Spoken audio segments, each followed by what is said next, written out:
What's up, ladies and gentlemen? Welcome back to another episode of Pipe Bomb Sessions. Today we're going to be starting off with a little bit of our usual recap of SmackDown Raw. I will say that things on SmackDown were a lot harder than Raw this past week. At least I personally thought that. Speaking of SmackDown, as usual, let's start it off, and we kicked it off with our boy CM Punk. And man, was the hometown crowd happy to see their boy again, weren't they? You know, CM Punk comes out, starts talking about the main event, saying how he's earned it, he's beaten both men. Obviously, they've only beaten him when they've worked together. They haven't done that in a very long time, as we know, so is that really gonna happen? Eventually, Paul Heyman comes out.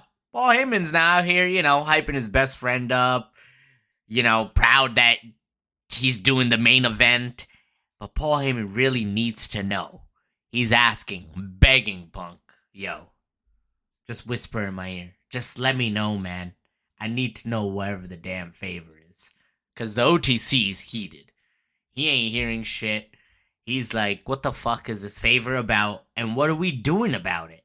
Like, what's going on here? OTC needs to know, especially if his wise man is onto something.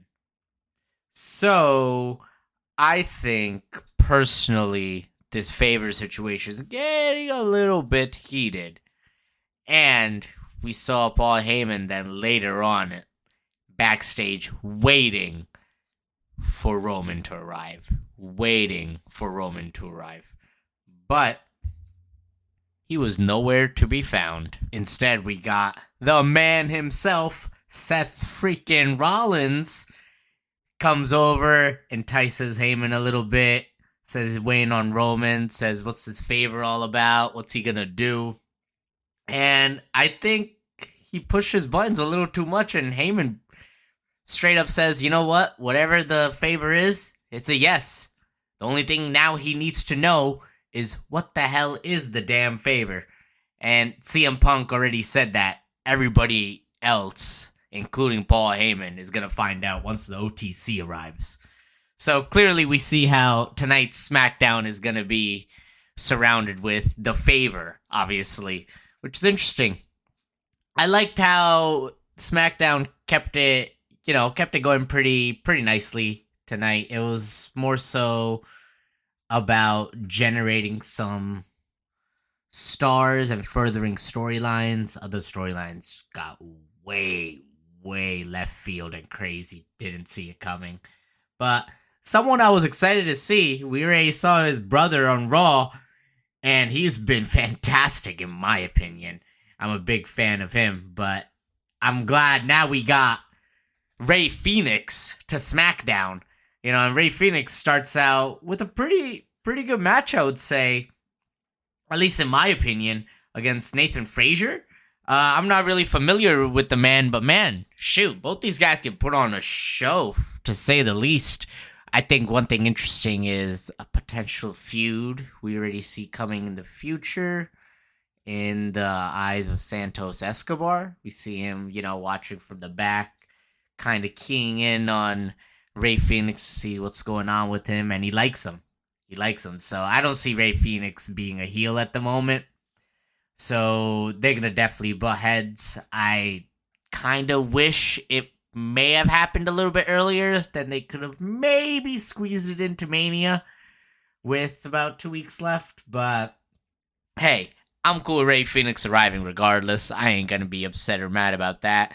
I think if he does get into a feud with Santos Escobar, it's going to be a good one. He's facing fucking Birdo next week. Like, come on. Birdo's not going to take care of business. Not going to. So, Rey Fenix going to get another W. I assume eventually Mr. Angel Garza's going to want a shot at him. He's going to end up losing, which then sets up the Santos Escobar fight. And that will, I think, be pretty good. If this ends up flipping on our heads and Rey Fenix goes heel, I think that just makes this more exciting, if anything, because we don't see that coming. Let's see how it goes. I think another thing to really point out was LA Knight is officially facing Jacob Fatu for the US title at Mania. They really hyped this up, so I like that. They showed LA Knight in the back. Obviously, LA Knight then comes out, faces Tama Tonga out there, put on a good match. Of course, LA Knight's going to win, so he's a champion. He wins that matchup. That wasn't too bad. I think the show was going a little bit slower for now. You know, we got a little bit hyped with Rey Fenix, finding out that, hey, the favor's going to be revealed tonight. Then it kind of slowed down with, you know, some backstage stuff, low-key stuff, and then more so about the LA Knight Tama Tonga fight. Then they show a teaser. Teaser is easily, in my opinion, Aleister freaking Black. It has to be him. And now the teaser is clearly showing 425 as the numbers. Come on, guys. That's literally the week after Mania. Aleister Black is showing up on SmackDown. It's confirmed, in my opinion. We'll see you, Aleister Black, on Friday nights. But do have a bold prediction for him as well, which I'm going to touch base on in just a little bit. I do want to touch base on one of the hottest topics people have been talking about was that Charlotte and Tiffany fucking promo. Because god damn, did they really read the script and throw that shit through the window. They did not care about what that fucking script said because they were coming out to gun at each other's necks. I'm just in shock of how much and how deeply it got. At one point, Tiffy was going so hard, Charlotte was just standing in the corner. It looked like she got rattled, of all people. She talks all this shit, this tough game about never being rattled and being, you know, the one. And at the end of the day, was Tiffy wrong? Is she really just another comparison to Ric Flair? Is it always just about Rick at the end of the day? And Charlotte's just riding the coattails of her father's name? Is that really all this is about? Is that why she's been so popular and famous this whole time? Has so many titles already under her belt? I don't know. Things to think about. I think it definitely plays a huge part. For sure. Tiffy, man, let me tell you, she was batting and she was smacking only home runs, I thought, Friday night. She needed a comeback, and she finally got on the board, in my opinion. I like it. Personally, I like when the TV goes to a shit show, especially when neither announcers, nor the people, nor probably each other. Fucking Wade Barrett was standing there saying, shit, what the hell did I get myself in the middle of? And I'm over here thinking like, yo, these two women legitimately do not like each other. Like, they are not going to be talking. They're going to be fighting come Mania. I think this was another spark that helped ignite this feud to a next level. I think it was needed. And yes, it may have been a shit show, but Tiffy definitely got the last laugh when, she said more than enough things, especially one of them being 0-3 when comparing, that Charlotte's going to be outside the ring at Mania alone, being 0-3 at that, just like her marriages. So, oof, man, Tiffy was on fire. Like, let me tell you, people are on fire. Obviously, we know the Street Profits, they won the titles a couple weeks ago, defended them successfully last week. Now, they're looking at a new competition. DIY, Motor City Machine Guns. Personally, I thought, DIY, they already had their shots. They were already champs. Let's let the Motor City Machine Guns and the Street Profits duel it out.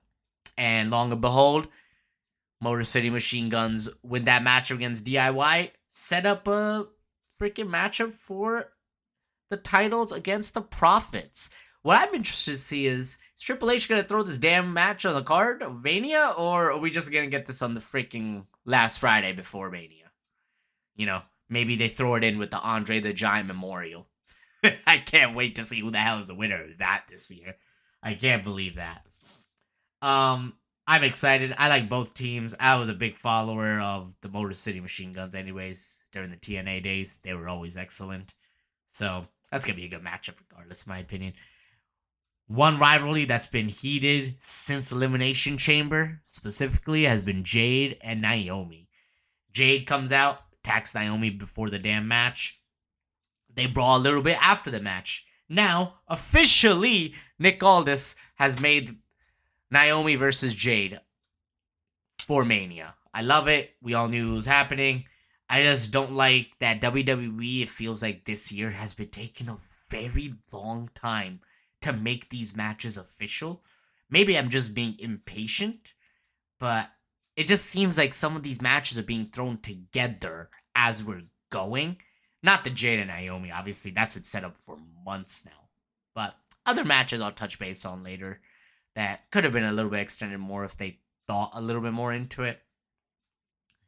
Now, that's one way matches can get messed up. Another way matches get messed up, sad to say, is injuries. And, that's what happened to KO. KO has a severe neck injury. He has to go get surgery. He's going to be out indefinitely. I heard rumors he's going to be out until past 2026. Man, that's crazy, dude. Prayers out to KO. Hopefully he's alright. Hopefully he's going to do well. I really fucking hope this motherfucker doesn't get me in one of his works. KO is good with this, guys. But I think it's legit. Everybody's talking about giving out prayers to him. Hopefully KO is alright.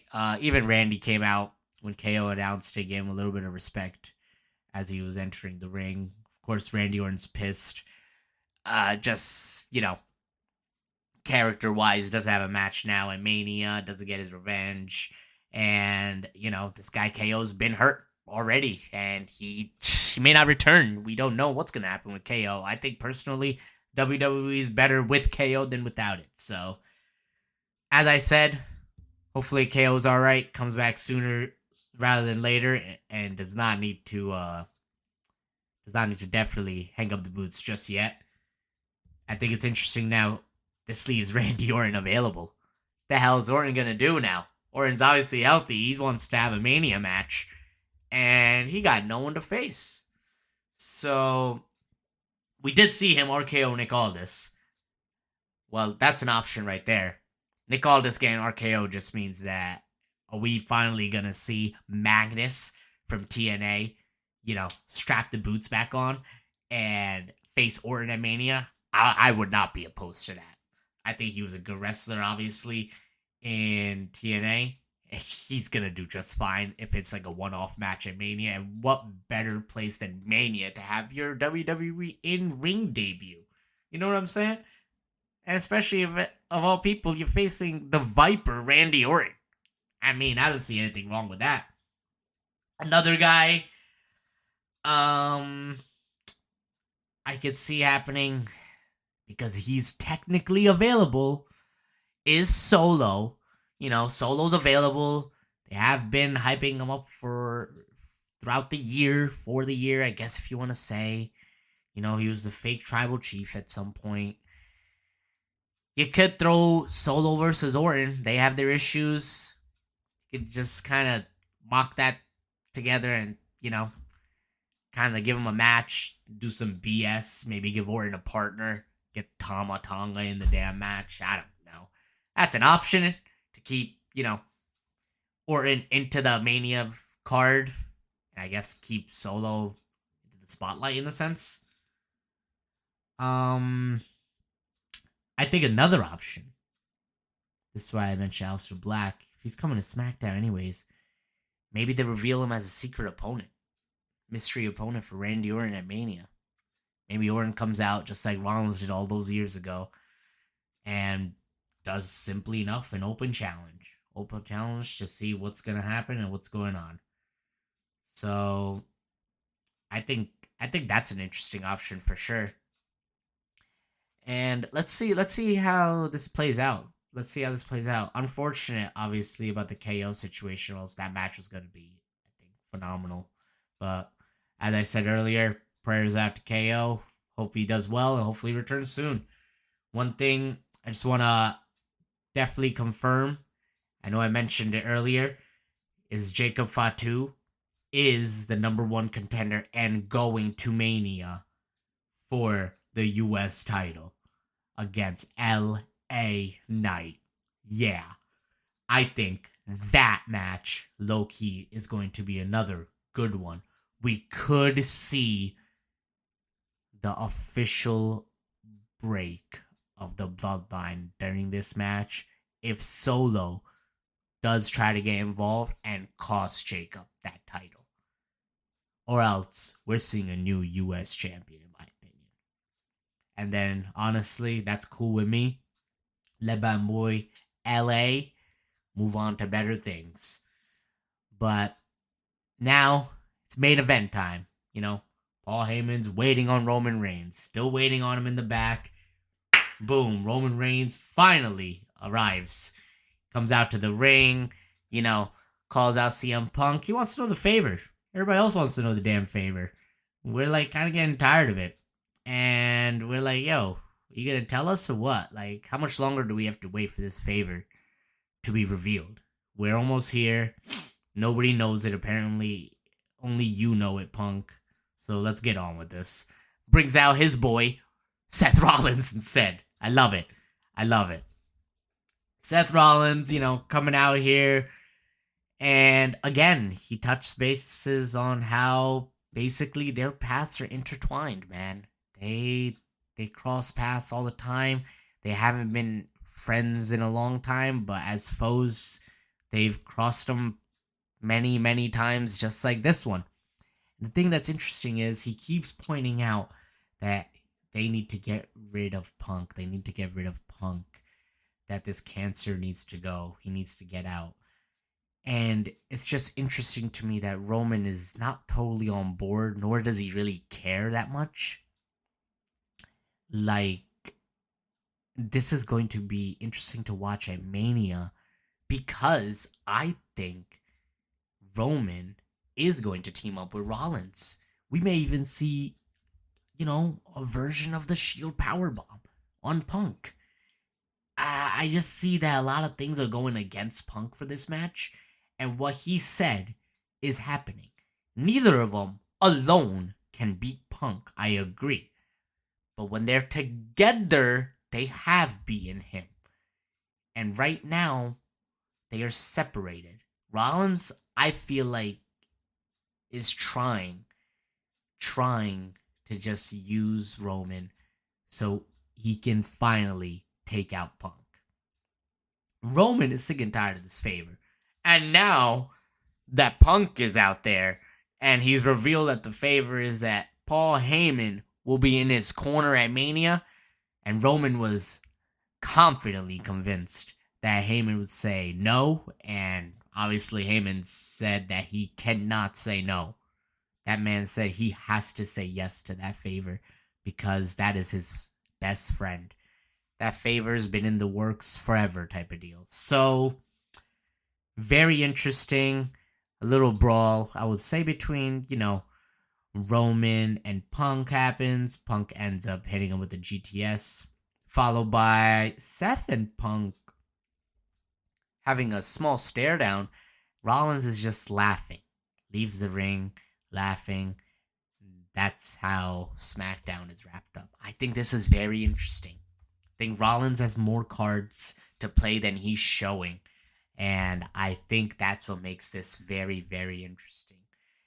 In my opinion, a lot of people are saying that Punk is going to win this match.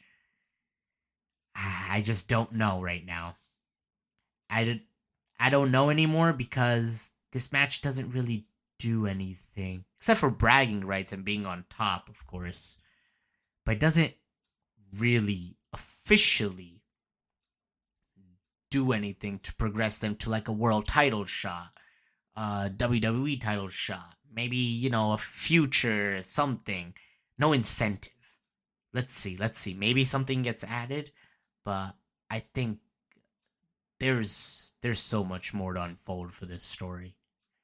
And that triple threat is only the beginning of the unfolding what's going to be a very long summer, I believe, of the stories of Paul Heyman, Seth Rollins, Roman Reigns, and CM Punk. I just have a weird feeling. Speaking of things that were official on, I believe it was Instagram, I saw Adam Pearce. He said officially, he has announced the Fatal 4-Way for the IC title. Braun Breaker, Dirty Dom, Finn Balor, and Penta.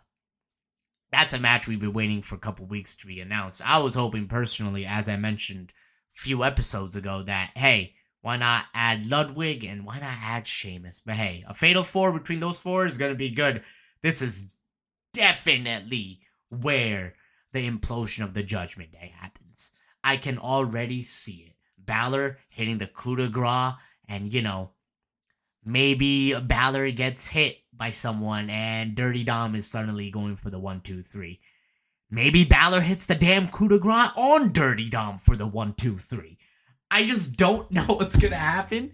And personally, I think things could go very different ways. I could definitely see Braun Breaker retaining, but this is definitely the spot to give Penta his reign if you guys want to give it to him, or give it to Dirty Dom. I don't see Balor winning this. I see Balor definitely getting screwed out of the win, and that's going to be the implosion factor. Whether Dirty Dom takes the title in the middle of that, well, we'll have to just wait and see. I personally hope Penta wins, because I would like to see a title on him, and a good reign from him would be pretty dope. But I can see them also having Braun Breaker just straight up retain. So that would be interesting. Another multi-person match that, thank God, we can finally say is official is the Triple Threat Women's match. Rhea versus Bianca versus Io. The champion, Io. Reason I say that is because, again this week, ladies and gentlemen, she gets disrespected.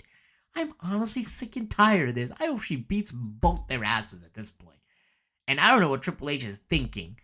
If Io really is going to lose his title and he keeps letting his champion get disrespected, what was the point of even putting it on her? You should just let her do her own thing, or just be a challenger somehow. It just didn't make sense to me that much. Wild disrespect. In my opinion, it just has to be leading up to her taking the victory. What else could it really be at this point? I think, I just think another just switching gears moment was the IC title match. Women's side, though, they had Bayley versus Lyra. Bayley had the match won. I don't know what she was thinking, letting go of the Boston Crab. And because of that slight hesitation, she let go, went for her finisher. And Again, Lyra escapes with her title. I will say, this slowly becoming a weekly thing. Is this just foreshadowing that her reign is now coming to an end at some point or another? It's coming very, very quickly. Because I will say, the last two matches, she's barely escaped. What makes this more interesting is Bayley and Lyra are now teaming up in that number one contenders multi-woman match on SmackDown to determine who's going to face Liv and Raquel at Mania. At first, I thought it was going to be them winning. Now I'm not really sure. Honestly, one thing I was thinking about, what if they really had Alba Fire and Piper Niven win? Chelsea's already your women's US champion. You let those two win. I know they're heels, but you let them win, they possibly get the titles off of Liv and Raquel, which I don't know if that's even going to happen. But if that does, then, I guess your women's faction on SmackDown gets stronger. Everybody got a title on them. Just a thought. Maybe that's the plan, maybe not. I don't see WWE doing a lot of heel versus heel type matches, especially, I would say, like woman and women's tag teams. But let's see. Let's see. I just thought of that while I was looking through the match for SmackDown that's scheduled in. Just a thought. One guy who somehow now has a WrestleMania match, ladies and gentlemen, is the guy who teamed up to face the LWO with American Made, El Grande Americano. And boy, oh boy, I can't believe I'm saying this, but it's officially gonna be Rey Mysterio versus El Grande Americano at WrestleMania. Mysterio has officially challenged him, and Adam Pearce made it official right on the spot on Raw. I am honestly in shock that this match was even considered to become official. Hey, Rey Mysterio, fuck it. Chad Gable, sorry. El Grande Americano, fuck it. I mean, I don't see anything wrong happening with it. I don't see anything bad with it either. Personally, I'm glad Chad Gable's going to make the damn card. Last year, I was hoping he would too, but, at least this year, he's coming in with a very interesting gimmick, to say the least. I assume this gimmick is coming to an end at Mania when Rey Mysterio, I assume, unmasks this man. Right? Unless Rey's going to take the L here. If he's going to take the L here, man, how long are we going to see El Grande Americano then? Shoot. Hey, I'm a big fan. As he says, gracias. So, another title match. I feel like a lot of title matches actually on Raw this week was the War Raiders versus the New Day. New Day finally getting, some kind of exposure again, I feel like they were taking the back seat a little bit. Didn't really have as much direction as they probably wanted. Like in the beginning of their heel turn. But now, hey, they faced the War Raiders in a tag title match, and they ended up winning. The only thing is they didn't take the damn titles, because they ended up winning in a DQ. Xavier Woods came in the ring and basically set up Ivar to get DQ'd when he freaking hit Woods with the chair. And then, man, the New Day really tried taking out Ivar. Then they really just tried ending Eric by putting his head between the chair and just stomping. But obviously security from the back came and saved it. In my opinion, was this just a setup for a rematch at Mania, possibly? It's another match that may just get announced next week. I can see that happening. I can see them just facing off again next week. But I think that's a wasted opportunity. Mania is literally right there. You might as well just throw the New Day and the War Raiders on Mania. Why not? And it's not like it's not for the tag titles. So, I think, don't let an opportunity get wasted. Especially this close to your Super Bowl of WWE. So, hey, why not? One more match to really set up. And as I said, not a lot of news stories obviously being developed. Not a lot of huge stars in tonight's show. More so about the stories that are really happening already and brewing on Raw. And they just try to kind of level it up, set up some things happening on SmackDown. That's pretty much it. Nothing crazy on Raw this week, I would say. SmackDown was definitely the heavy hitter of the week. But yeah, Penta versus Dirty Dom. Good matchup. Of course, Penta ends up winning, followed by Dirty Dom and Carlito attacking. Brings Braun Breaker out for the save. He ends up spearing all three guys. I was just at that time watching and wondering, hey, where the hell's Balor if he's in this Fatal 4? Balor ends up showing up, hits everybody, shows off the title to Penta and Braun Breaker. He turns to do it to Dirty Dom and decides not to. So that's interesting. Does that mean that Balor is really looking out for the both of them, just bringing the title to the Judgment Day? Or is it all about Balor? I'm still begging them. Please let it be all about Balor. Let him lose and get away from the Judgment Day, or let him win and get away from the Judgment Day. Let him just get away from them. It's not working. It's not the thing. Let's just get on with it. And then, speaking of getting on with with it, Raw ended up main eventing with Paul Heyman coming out. Thought that was interesting. Paul Heyman comes out, he's just explaining himself, saying how he's loyal to both Roman and Punk, saying how basically, if that's his tribal chief, Punk's his best friend. This, of course, my man is always the guy that's never being asked for. And he comes out, and I absolutely been loving it. Seth freaking Rollins comes out. He comes out questioning Heyman's loyalty. He says, is Heyman really loyal to either? Or is he loyal to himself? Is he loyal to someone else, possibly? Who knows? And then Rollins switches gears, which I liked. I liked that he tried putting doubts in Heyman's head. Where was Roman when Heyman got attacked all those months ago? Almost a year ago. Where was CM Punk when Heyman was being attacked? Where were either of them whenever Heyman needed them? Now, the thing about Rollins, and this is true, he's stayed true to his word. A lot of people, especially in the WWE, cannot do that for various reasons, but I'm glad that Rollins is one of the guys who does stay true to his word. And the way Rollins did that was simply never being involved with the Bloodline situation again. CM Punk got involved, Sami Zayn got involved again, Jey Uso did. And everybody kinda, how Rollins or Drew was even saying, forgot what happened about a year ago. And that's where Rollins brought a good point, that he's loyal. He's loyal to himself. But he says it openly and he proves it. There's nothing wrong with that. And he's trying to explain to Paul Heyman that, hey, none of those guys are loyal to Paul Heyman. Even if Paul Heyman's absolutely loyal to them. All they're loyal to is themselves. I mean, Seth Rollins literally even pointed out that Punk mentioned when he returned that he's back not to make friends, but to make money. Roman Reigns, again, was he super, super excited with Paul Heyman when he returned? Not really. Paul Heyman was more excited about, him returning.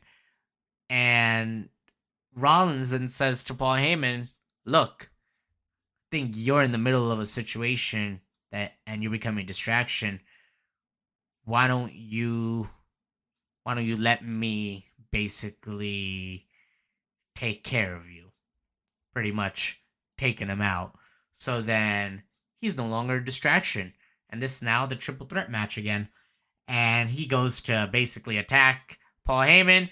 And this now finally, after all this, even after the setups that Rollins was doing, Punk didn't come out until just now. After a couple pushes, Paul Heyman says, get your hands off me, and then he's gonna attack him. Punk comes out, they brawl a little bit. Punk ends up getting curb stomped. Paul Heyman checks on him, and as he's checking on him, Seth sees it. He goes to curb stomp him. Stops. Doesn't do it. Tells Paul Heyman, you now owe me a favor. Which I think is very interesting. I've been hearing some things about it, but Paul Heyman may enter or may stand in the corner of CM Punk at Mania. That doesn't mean he's going to leave with CM Punk or Roman Reigns at Mania. I think it might be the other guy we're not thinking about right now. Seeds are being planted. But thank you, ladies and gentlemen. I appreciate you guys tuning in this week as usual. Next week, we may be doing something a little bit different because, we're getting very close to Mania. Less than 10 days away at this point, I believe. We should be super excited. A lot of storylines are coming together. I want to see what's going to happen. And I want to see how things are going to unfold with some certain situations. I did enjoy SmackDown and Raw this week. Like I said, it was a little bit more low-key. But I think next week on the go-home shows of both, it's going to get a little bit wilder. But stay tuned to find out. I'll see you guys next week.